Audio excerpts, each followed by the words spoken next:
Labadiena. Pradedam ekonomikos investicijų ir strateginių planavimo komiteto posėdį.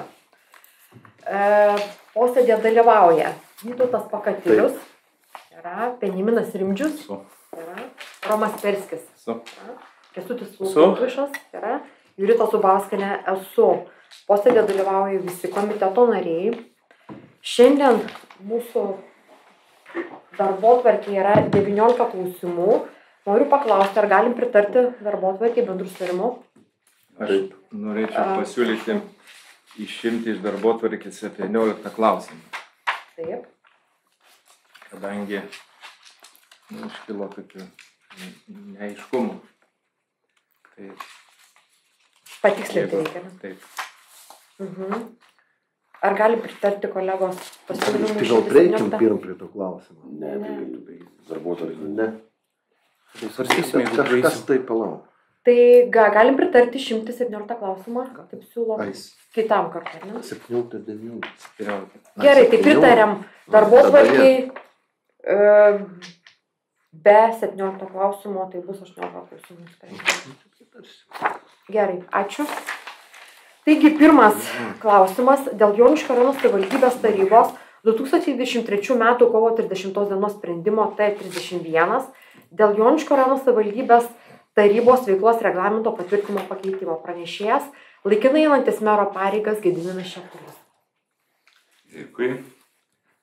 Veiklos reglamento pakeitimai vyko dėl to, kad vietos savivaldos įstatymas keičiasi ir buvo sudaryta darbo grupė. Pagrinde įstatymas visas pakeitimai traukti į reglamentą, tik tai yra dar darbo grupės pasiūlymas 102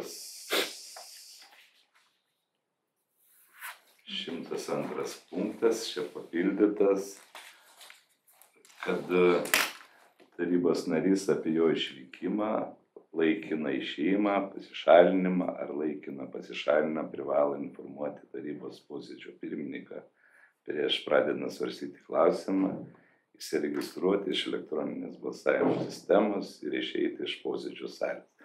Nes yra darbo grupėje svarstė, nes būdavo tokių atvejų, kai svarstant tarybos narys išeina iš salės trumpam, ten paskambino telefonas, neįsiregistravęs ir nebalsuoja, tai toks papildymas būtų.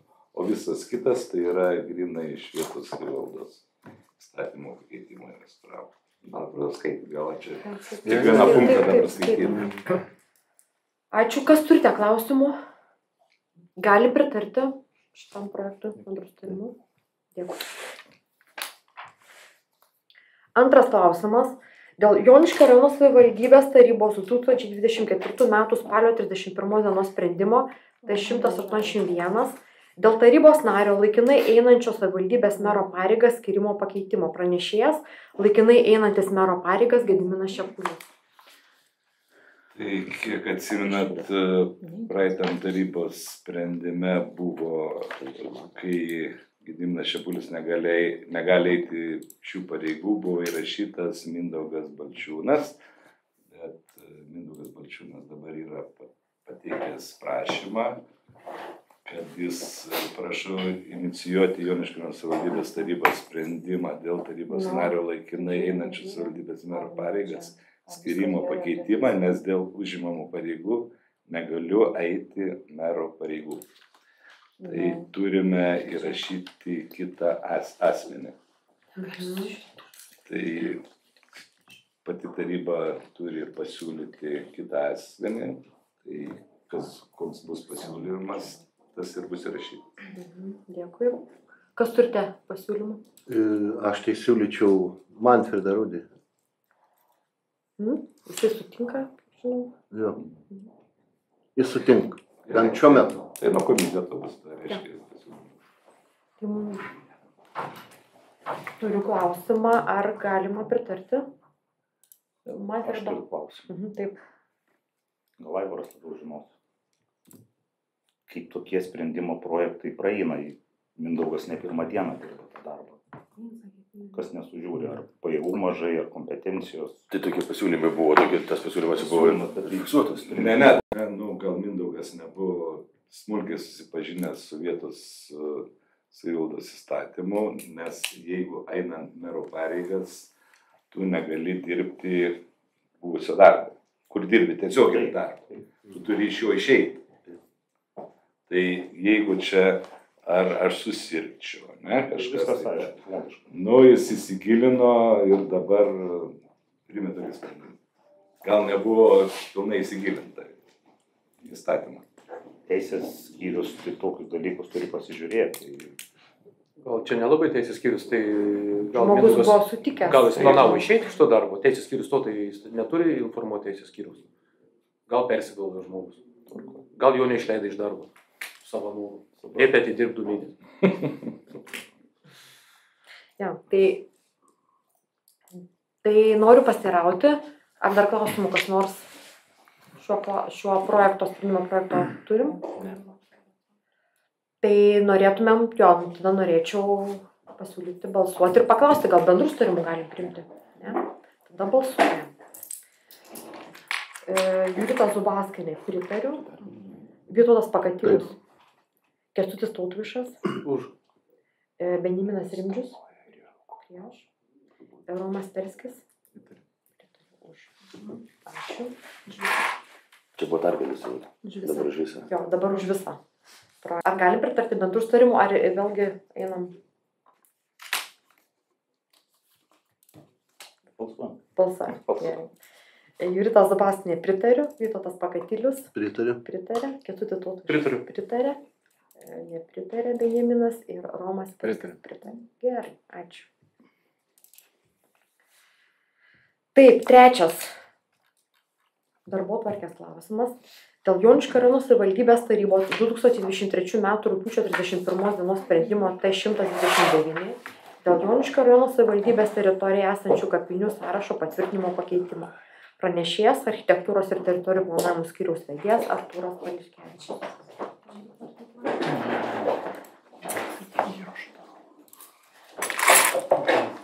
Labą dieną. Teikiamo sprendimo esmė yra patvirtinti atnaujintą kapinių sąrašą. Tai pareigoja įstatymas, kad taryba turi kiekvienais metais atnaujinti duomenis. Tai jeigu trumpai, per šiuos metus į kapinių sąrašą buvo įtrauktas 4 naujos kapinės, Joniškio miesto kolumbariumas, veikiančios kapinės, 3 neveikiančios kapinės, taip pat buvo atlikti redakcinio pobūdžio pakeitimai, tai sakykime kontaktai, žemės sklypų dydžiai ir duomenys apie registravimą nekilnojamo turto registre ar kultūros paveldo registre. Tai, o bendrai mūsų sąraše yra 240 kapinių, iš kurių 40 yra veikiančių, 12 riboto laidojimo ir 188 neveikiančios.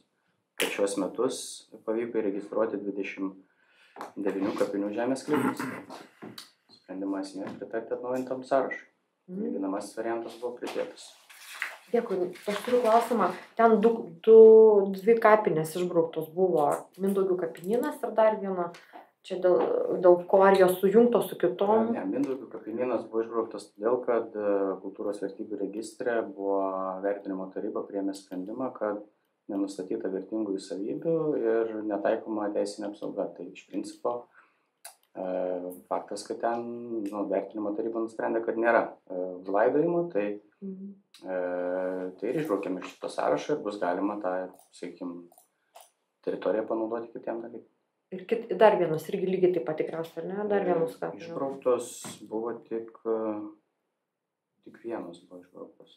Mindaugių kapinynas išbrauktas.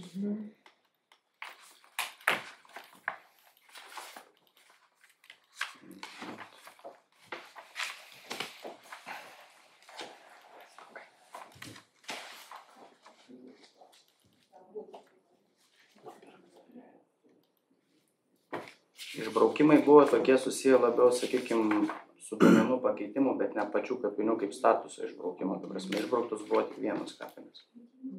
Aišku. Gerai, kas dar turite klausimų? Kokia situacija su klopu? Kapinė, ten triukšmas buvo kilęs. Kas iš mano pusės, tai aš atsimenu, buvo prašymas žmogaus gautas, tai žmogui buvo atsakyta, kad tokios kapinės yra registruotos privačiame sklype ir ta prasme, jeigu norite, žmogus norėjo ten pasistatyti, man atrodo, atminimo ženklą. Tai ženklų statymų yra atskira procedūra, buvo informuotas žmogus, kad kreipkitės, jeigu norit, komisija svarstys tokio ženklų pastatymą, žmogus nesikreipė. Ta prasme, nepateikė prašymą. Bet gal ateityje reikėtų tą sklypą išskirti? Ten yra problematiška, tas sklypas yra privačiame žemės sklype. Taip, bet kapinės nėra privačios. Faktas, ta prasme, tai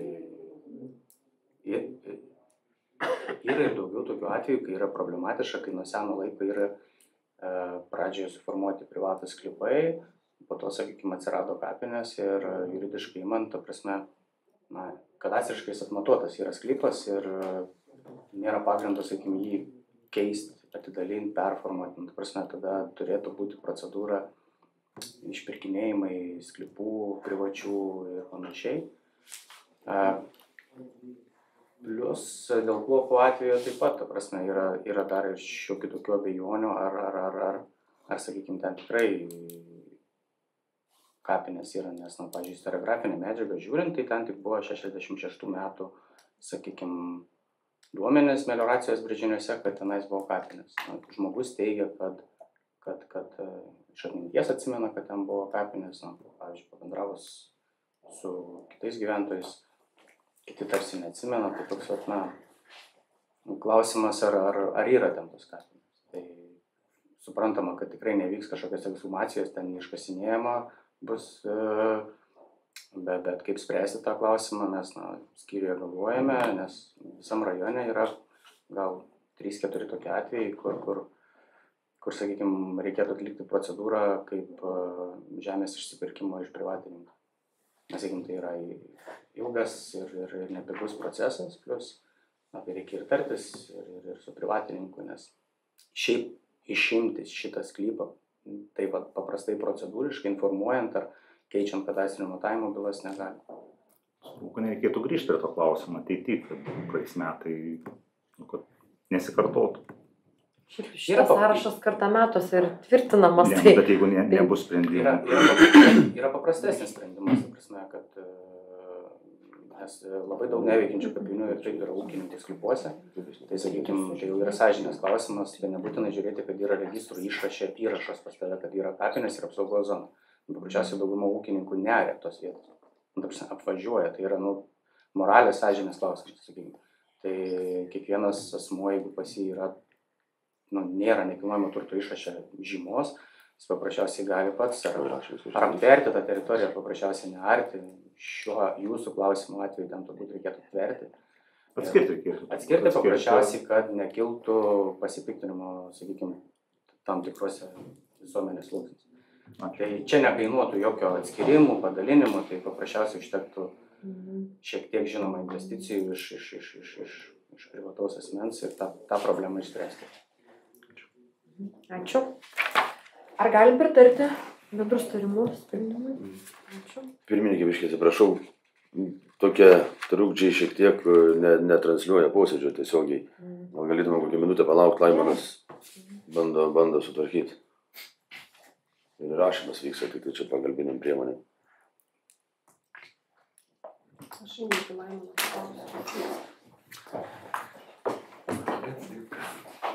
Čia nesvarbu.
Tai tęsiam posėdį. Trečią klausimą mes prabalsavom bendrų sutarimu, tai dabar ketvirtas klausimas. Dėl Joniškio rajono savivaldybės tarybos 2023 m. vasario 2 dienos sprendimo T5 dėl paminklų statymo ir atminimo ženklų įrengimų Joniškio rajono savivaldybės teritorijoje tvarkos aprašo pakeitimo. Pranešėjas architektūros ir teritorijų planavimo skyriaus vedėjas Artūras Pališkevičius. Tai teikiamo sprendimo projekto esmė yra pakoreguoti tvarkos aprašo 17 punktą, kad atitiktų vietos savivaldos įstatymą reglamentavimą. Tai iš principo susiję, kad anksčiau buvo komisijos posėdžiai tik garso įrašai daromi, bei pagrindinė forma buvo fiziniai posėdžiai, tai dabar praplečiam, kad ir vaizdo įrašai, bei transliavimas tiesioginis, tai galimybę įvedam dėl susirinkimo nuotolinio arba mišriuoju būdu, taip pat pakoreguojama balsavimo tvarka, kad atitiktų vietos savivaldos įstatymą. Dėkui, kas turite klausimų? Galim pritarti bendrų sutarimų. Ačiū.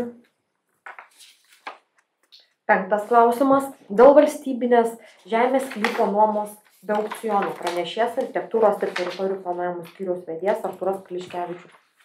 Taip, tarybos sprendimo projekto esmė yra išnuomoti be aukciono 25 metams valstybinės žemės ūkio paskirties sklypą, atsižvelgiant į žmogaus prašymą. Sklypas buvo suformuotas rengiant žemės reformos žemėtvarkos projektą. Dėkui. Kas turite klausimų? Galim pritarti bendrų sutarimų. Ačiū. 6. klausimas. Dėl valstybinės žemės sklypo nuomos be aukciono pranešėjas architektūros ir teritorijų planavimo skyriaus vedėjas Artūras Pališkevičius. Analogiškas klausimas kaip ir prieš tai, pagal žmogaus prašymą, Skaisgirio vietovėje, pagal žemės reformos žemėtvarkos projektas projektuotą sklypą išnuomoti 25 metam. Dėkui. Kas turite klausimų? Galim pritarti bendrų sutarimų. Ačiū. 7. klausimas. Dėl valstybinės žemės pakeitimo patikėtino sutikimo dėl teritorijų, kuriuose taikomos specialiosios žemės naudojimo sąlygos išdavimo tvarkos aprašo patvirtinimo pranešėjas architektūros ir teritorijų planavimo skyriaus vedėjas Artūras Pališkevičius.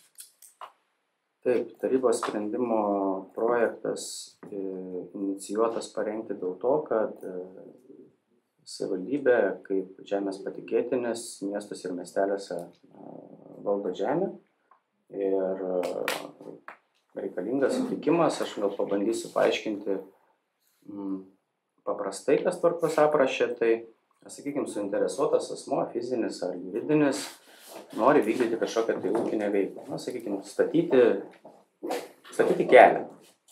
Ir keliui yra nustatomas pagal specialių žemės naudojimo sąlygų įstatymą įvairios apsaugos zonos. Tai nebūtinai, aš pavyzdį kaip su keliu sakau. Sakykime, kelias tiesiamas, jam yra sudaromas apsaugos zonos. Tai ir ta apsaugos zona natūraliai gali pakliūti į patikėtinę žemės sklypą. Tai yra į savivaldybės. Ir tam reikalingas sutikimas iš patikėtinio, kad jis neprieštarauja, kad jo žemės sklype, sakykime, atsiras kažkokios tai apsaugos zonos ar specialios žemės naudojimo sąlygas. Šitas specialiasis naudojimo sąlygas jūs galite matyti, sakykime, kad ir savo turto valdomą nekilnojamo turto išrašą pasižiūrėję, dažniausiai apačioje būna žymos. Kokios jūsų sklypui, tarkim, yra taikomas specialiosios sąlygos. Tai gali būti ir elektros apsaugos zona, ryšių, vandentiekio, nuotekų, kažkokios tai kultūros paveldo apsaugos zonos, saugomas teritorijas.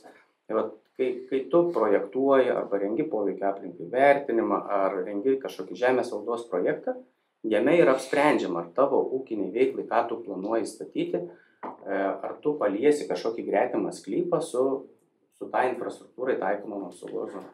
Dėl to tu turi gauti tą patikėtinio sutikimą ir šitas tvarkos aprašas jis reglamentuoja atvejus, kaip tas sutikimas iš žemės patikėtinai yra gaunamas. Reikia pateikti prašymą, įvairius dokumentus, priedus, tada patikėtinis įvertina visą tai ir duoda sutikimą, sakykime, tam suinteresuotam asmeniui, kuris kreipiasi.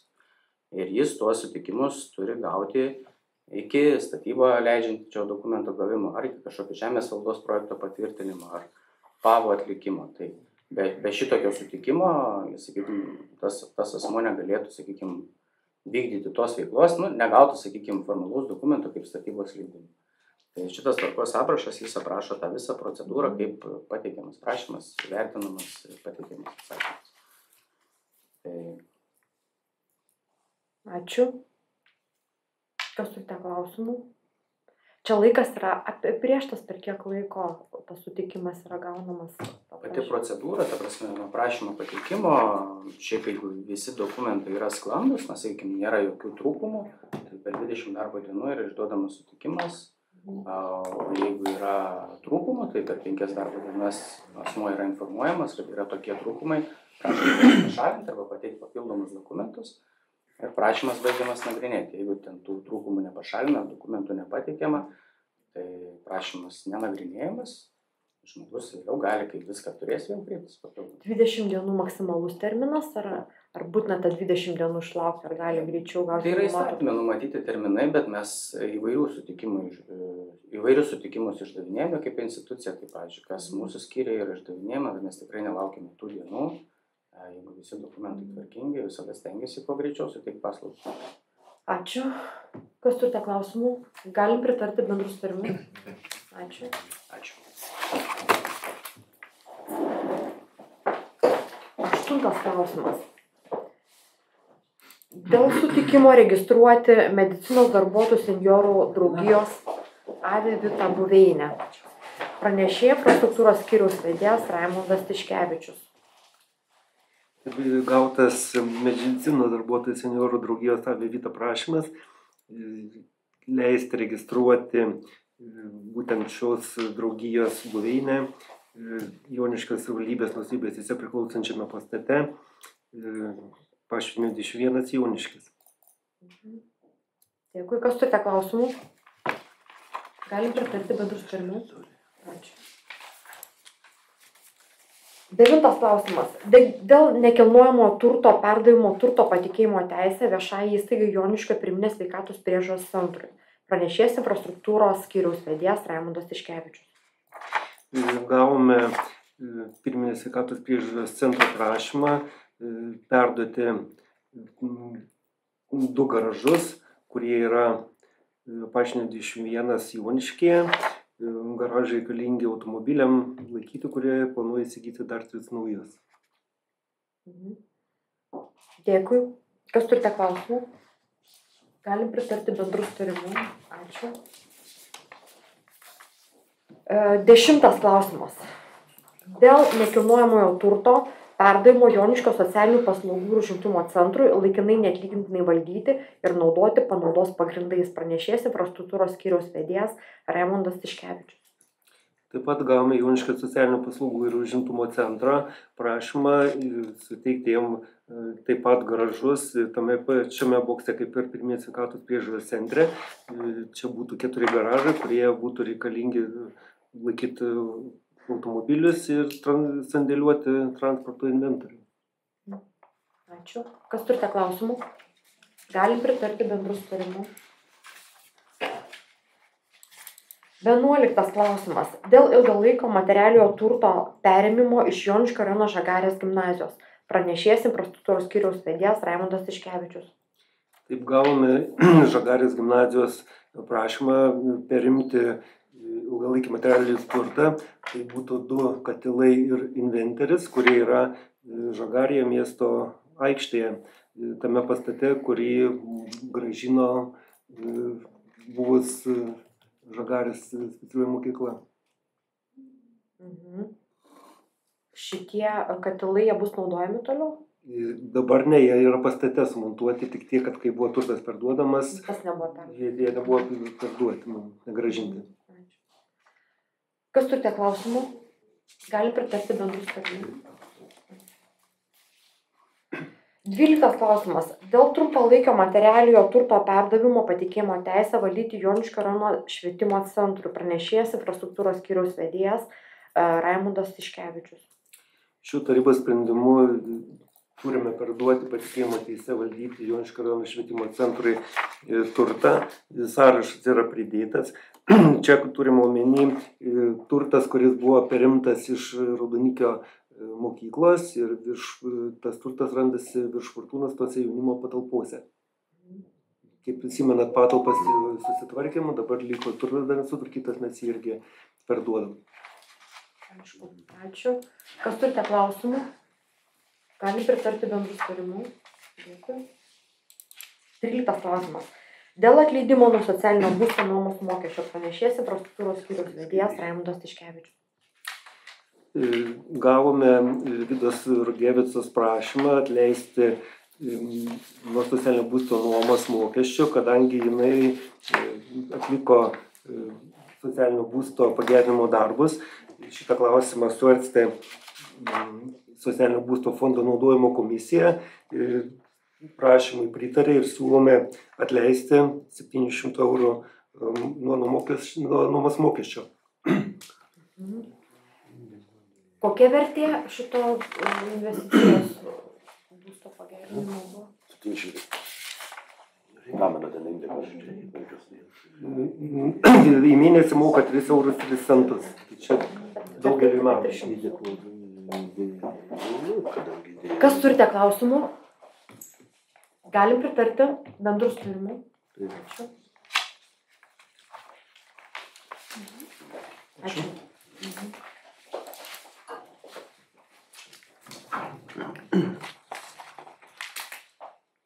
14 klausimas. Dėl Joniškio rajono savivaldybės tarybos 2013 m. spalio 10 dienos sprendimo T148. Labadiena.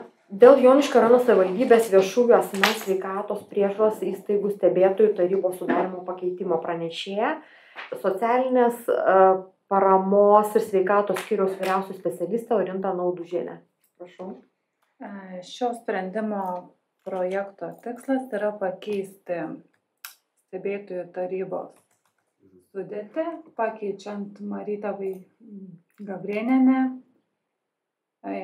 į Dalią Vaičiukynienę.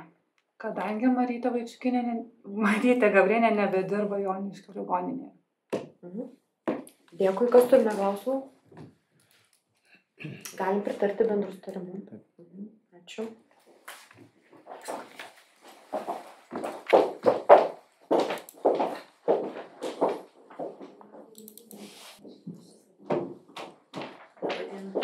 Labadiena.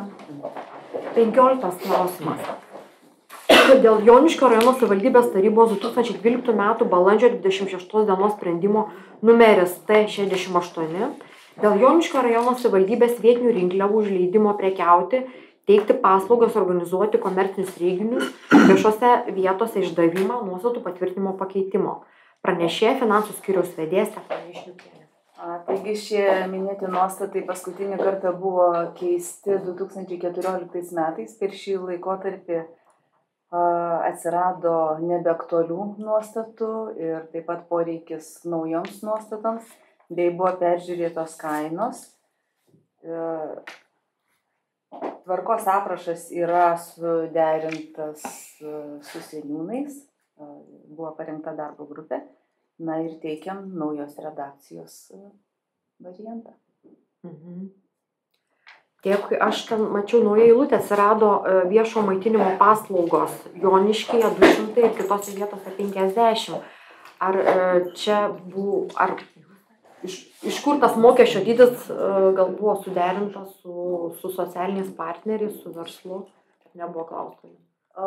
Ne, su socialiniais partneriais nederintas, bet Joniškio mieste, jeigu iš tų vagonėlių, vežimėlių, kurie būtų prekiaujama, tai manome, kad tokia kaina buvo vertinta kitų savivaldybių panašių, kokios yra, kokie dydžio nustatyti mokesčiai, tai va, tai ir mes vertinom aplinkinį. Pagal patirtį, ar ne? Pagal kaip kitur yra taip pat. Nu, kol kas dabar nėra tokio užduočių. Dėkui. Kas turite klausimą? Galim pritarti? Ačiū.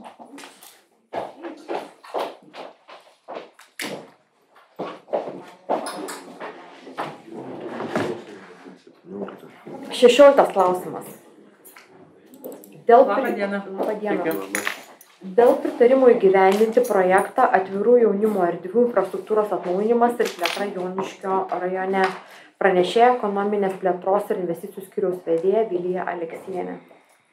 Taigi, šio sprendimo tikslas yra pritarti, kad Joniškio rajono savivaldybės administracija teiktų ką tik įvardinto projekto įgyvendinimo planą finansavimą gauti ir taip pat užtikrinti, kad šio sprendimo nurodytam projektui gavus paramą Joniškio rajono savivaldybės biudžeto lėšomis būtų finansuojama ne mažiau kaip 15% visų tinkamų finansuoti išlaidų, nenumatytų ir nenutinkamų, bet būtino šio sprendimo pirmam punkte nurodytam projektui įgyvendinti būdytoms lėšos. Šio projekto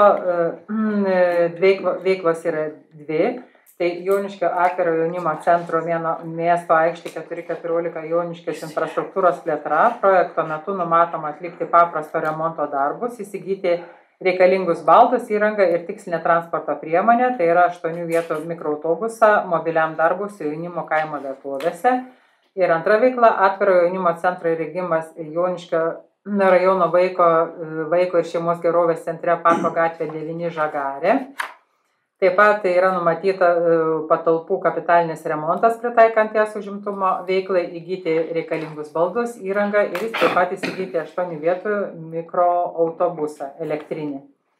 Taigi, preliminari, kaip rašom projekto vertė apie 900 000, o kai bus atlikti techniniai projektai, įvykę konkursai, tai ta vertė bus, išaiškės.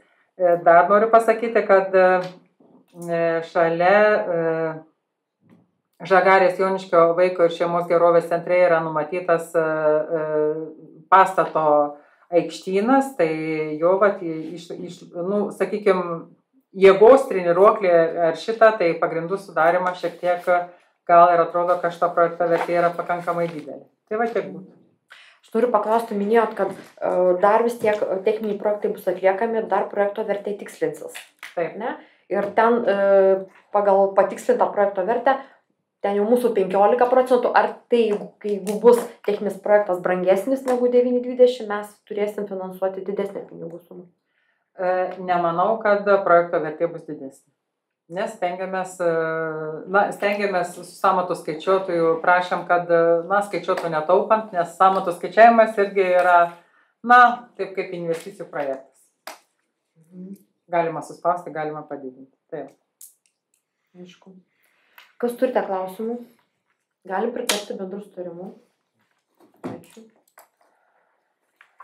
17 klausimas darbotvarkės paliekam tolesniams dar tikslinimui. 18 klausimas. Dėl pritarimo jungtinės veiklos sutarčių sudarimui pranešėja ekonominės plėtros ir investicijų skyriaus vedėja Vilija Aleksienė. Taigi, Joniškio rajono savivaldybės taryba šių metų rugpjūčio 30 dieną pritarė ir patvirtino 24-20 metų Šiaulių regiono funkcinę zonos strategiją, kurioje yra Šiaulių regiono savivaldybių projektai ir priemonės turizmo ir verslo sektoriuose. Ir kad įgyvendinti šias infrastruktūrinės priemonės pagal aprašą reglamentuojantį funkcinių zonų įgyvendinimą, taip pat reikalingosios ir minkštosios veiklos. Tai atsižvelgiant į tai ir teikiame pritarti jungtinės veiklos sutarties dėl Šiaulių regiono investicinio patrauklumo padidinimo ir verslui palankios aplinkos sąlygų pagerinimui. Taip pat pritarti jungtinės veiklos sutarties dėl Šiaulių regiono gamtos ir kultūros objektų pritaikymo lankymo informacijos sklaidos gerinimo sudarimui ir įgalioti Joniškio rajono savivaldybės tarybos narį Gediminą Čepulį, laikinai einantį savivaldybės mero pareigas, pasirašyti šio sprendime įvardintas jungtinės veiklos sutartis. Kaip ir minėjau, šiuose sutartyse yra numatytos minkštosios veiklos, tai dėl sakykime, jeigu tai apimtų turistinė priemonė, tai bendrų maršrutų sudarimas, regiono turizmo portalas interaktyvų žemėlapių ir mobiliąją aplikaciją atnaujinimas, dalyvavimas parodose, bendrų turizmų susijusių renginių organizavimas, turizmo leidinių leidyba ir taip toliau. O pagal verslo priemonę Taip pat visi partneriai yra atsakingi už informacijos apie laisvų žemės sklypus bei kitas paslaugos verslui teikiamas aktualiose verslui masinės informacijos priemonėse, žemės sklypo ar patalpų nuomos konkursų skelbimas, kasmetinėse konferencijose dalyvavimas, leidinių leidimas ir taip toliau. Tokia būtų esmė.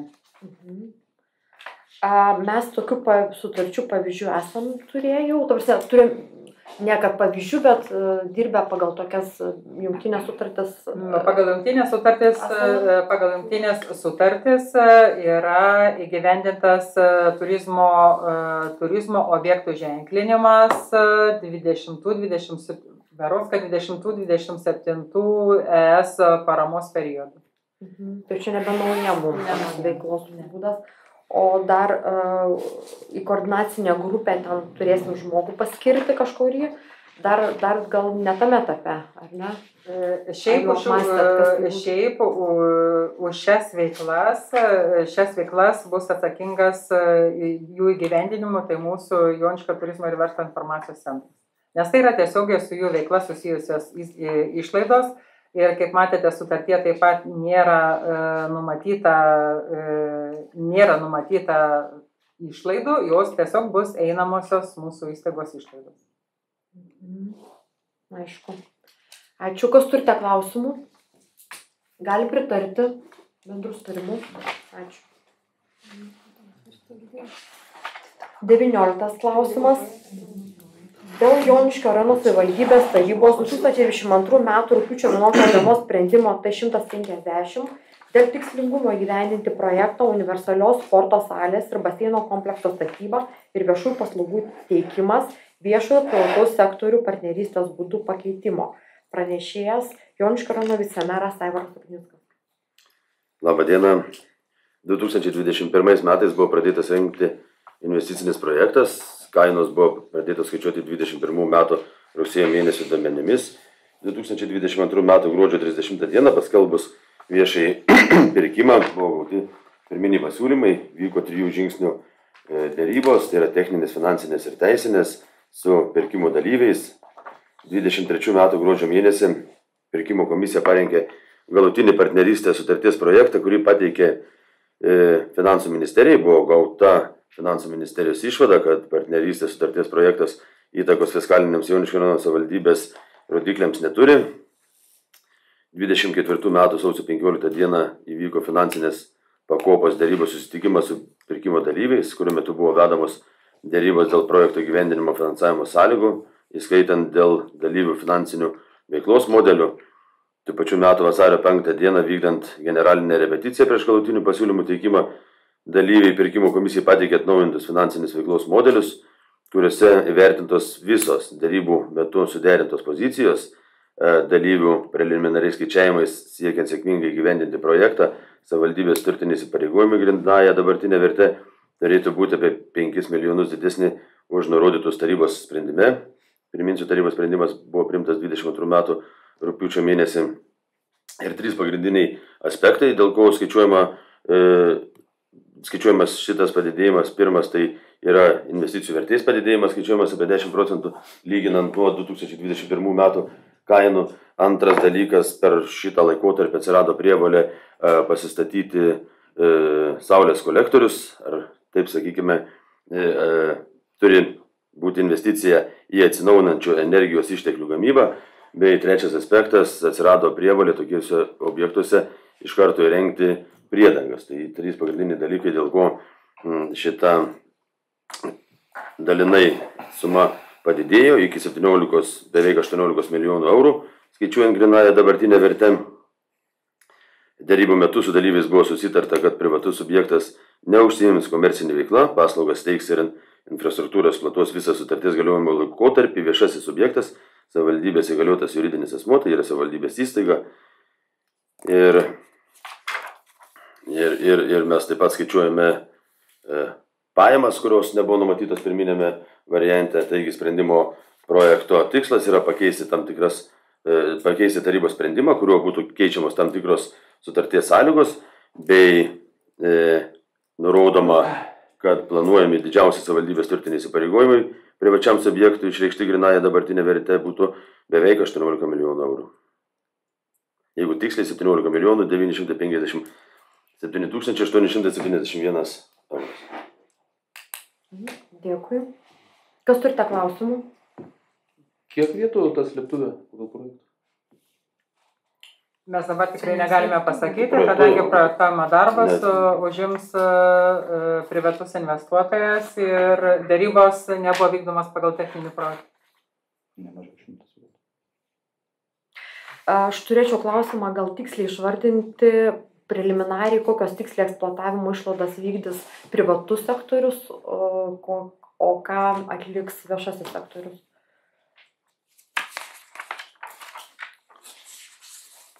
Vis pakartokit klausimą, ką... Jo, kokias vis tik išsiskiria, ar ne? Objekto valdymo funkcija išsiskiria į dvi dalis. Vieną dalį vykdys komercinis sektorius, kitaip tariant, privatus sektorius, kitą veiklą vykdys savivaldybė. Privatus vykdo priežiūrą, tai yra techninį aptarnavimą, valymą, lauko, įskaitant priežiūrą, o viešasis juridinis asmuo bus atsakingas už komunalinių paslaugų mokėjimus. Bet aš suprantu, kad yra eksploatavimo tas išlaidas ir priežiūra visų inžinerinių tinklų taip pat vykdys, tas išlieka, ar ne? Privatus sektorius jisai vykdys ir ten net ir sąlygos teko domėtis yra griežtai labai apibrėžtos, gal biškai praplėstumėt, kaip tai viskas bus stebima, daroma, fiksuojama. Turėtų būti numatyti registravimo renginys, kuris matys gedimą, registravimo įrankis, kuris matys gedimą ir registravimo įrankių šitas gedimas būtų perduodamas privačiam subjektui ir privatus subjektas per tam tikrą laikotarpį, sutarty yra numatytas konkretus laikotarpis, privalo reaguoti ir pašalinti tuos atsiradusius gedimus. Ir jeigu, tarkim, vis tik dabar patvirtinam sumą projekto, papildomos išlaidų kažkokių tai tikėtina pagal tai, ką mes dabar keičiam sąlygas ar nesusitarimo, neturėtų būti. Tai reiškia, jeigu mes susitariam, kad pinigų suma projekto vertė ta 17-18 milijonų ar ne, ir papildomos išlaidos bus nebent keičiant kažkokiam kardinaliem projekto sąlygom. Jo, mes čia nusimatom didžiausią sumą, tai yra paversta grynąją dabartinę vertę, ką minėjau, beveik 18 milijonų eurų, bet visi rizikų įvertinimai ir visi kiti galimi pinigų padidėjimai, mokėjimo padidėjimai sutarties įgyvendinimo metu yra pateikti aiškinamojo rašto lentelėje, kurioje matosi nominali reikšmė ir reali reikšmė. Ir mes sakykime, esame tuose rėmuose tarp realios ir nominalios reikšmės. Jeigu aš gerai paaiškinau, suprantamai.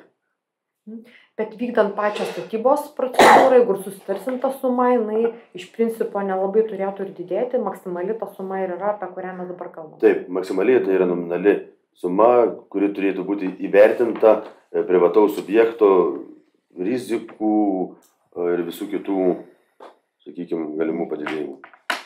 Aš norėčiau tik dar detalizuoti, kažkaip išsireiškite sutarties vertė, mes tvirtinam ne sutarties vertę, o mes tik tai tvirtinam didžiausius savivaldybės turtinius įsipareigojimus. Grynąją dabartinę vertę. Prašau, Mariu, noriu dar ir apie tą patį paklausti, kaip šitos sutartis įtakos mūsų skolą ir įsiskolinimo limitus. Tai yra, kaip ir minėjau, gauta finansų ministerijos išvada, yra mūsų kontrolierės išvada. Ten išvados yra teigiamos, kas liečia mūsų biudžeto įsipareigojimus. Bendras skolos limitas nebus viršytas. Ir skolinimosi limitas taip pat nebus viršytas. Skolinimosi limitas yra kasmet jie vykdomi ir į skolinimosi limitą nebus įskaičiuojama. Ir šita sutartis bus mūsų užbalansinė, ar ne? Užbalansinė, tai iš viso ir į bendro skolą nebus įtraukta, bet jeigu atsitiktų taip, kad į balansinę, vis tiek mes neviršytume bendro skolos, o į skolinimus limitus neįtraukiama ir jie kasmet yra. Kas turite klausimų? Aš Stefanijai turiu klausimą. Mūsų įsipareigojimai kasmetiniai bus 1 700 000. Taip? Taip. Ar mes galėtumėm kitų metų biudžete nusimatyti juos? Iš kurių biudžeto eilučių jūs matytumėt, kad galime tą sumą skirti? Nes tą biudžetą vis tiek mes 15 metų turėsim vykdyti, gali būti hipotetinė situacija, kad jis gali ir mažėti, tai kur matytumėt, iš kur tas lėšas paimti? Na, tai reikėtų peržiūrėti Kur rezervus matot? visas veiklas ir... Aš galiu sakyti. Taip, tas biudžetas mūsų, jisai po 3 metų jis bus didesnis. Tai va, ir... Prašau. Papildyti. Planuojant, prognozuojant pajamų didėjimą bei lėšų likutį, galima tą sumą surinkti. Kitaip tariant, vykdant prognozavimą biudžeto būsimų įplaukų, pagal būtent tuos planuojamus rodiklius, tai yra pakeliama našta. Taip. Tai bus prioritetas ir pirmiausia, tam turėsim skirti, o paskui visą kitą, kas lieka, žiūrėsim kitas veiklas. Pirmas mokėjimas kažkaip po 6 metų bus, taip, grubiai. Nu, jeigu įman nuo dabar. Ne, tai po 3 metų. Ne, nuo dabar. Nuo dabar, tai va, jeigu 25 pasirašom įsigalioja sutartis 3 metai, tai kažkur 20. Techninis projektas rengiamas, nepamirškit, Apie metus. procedūros, 3 metai statybo, tai yra minimum 5 metai, realiai 6 metai. Taip, ir tas biudžeto ir pajamų ir visa kita augimas bus, tai taip reikės peržiūrėti, kaip visada turim prioritetus, kam skiriam pirmiausia, o po to kas lieka, tai žiūrim kitas galimybės. Kol kas biudžetas, kas apie 10% kiekvienais metais auga, ne? Nu, panašiai. Aš galiu paminėti, kad 21 metais, kai buvo pradėtas rengti investicinis projektas ir skaičiuojama investicijų suma, nuo tada iki dabar mūsų biudžetas yra padidėjęs beveik 14 milijonų eurų, o tame skaičiuje savarankiškos funkcijos yra padidėjusios beveik 9 milijonais eurų. Bet išlaidos lygiagrečiai didėjo, tai ne... Nu, išlaidos tai Rezervo tai mes neturim. balansuojamas biudžetas yra ir yra sudėliojami prioritetai. Sekantis klausimas būtų, kokia būtų tikroji statybų pačio objekto vertė, nėra išskirta. Nu, ta prasme, pastatas iki rakto. Techninis projektas, statybos darbai, pridavimas.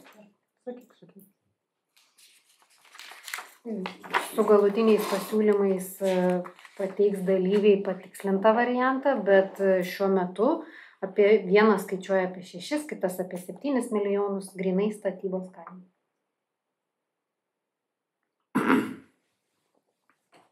Žiūrint, kaimynus nėra realu, bet tikėkime.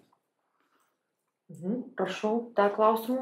Turėčiau klausimą, gal yra kažkokios prognozijos, sakysim, tai mes apie išlaidas kalbam, bet tikiuosi, kad tas baseinas ir kažkokią naudą neš, tai eis privatų žmonės, naudosis paslaugom, ar daugmaž yra kažkas tai paskaičiuotas. Investicijų projekte pajamos buvo skaičiuojamas beveik 400 000 eurų per metus.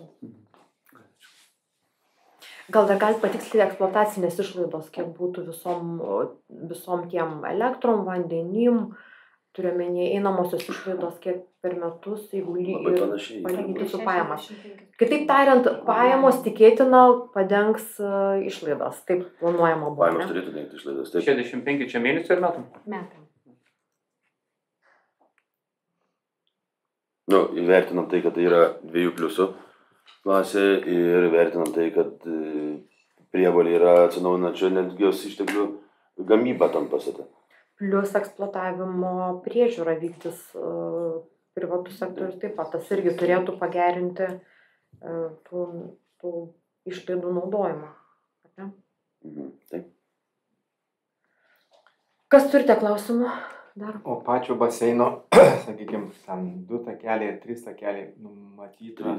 3 takeliai. Ir ilgis jau 25. Tai investicinėm yra projekte nelabai turėtų keistis kažkas. Nu, vandens pašildymo kiekis. 4 takeliai ar 5. Kas dar turite klausimų?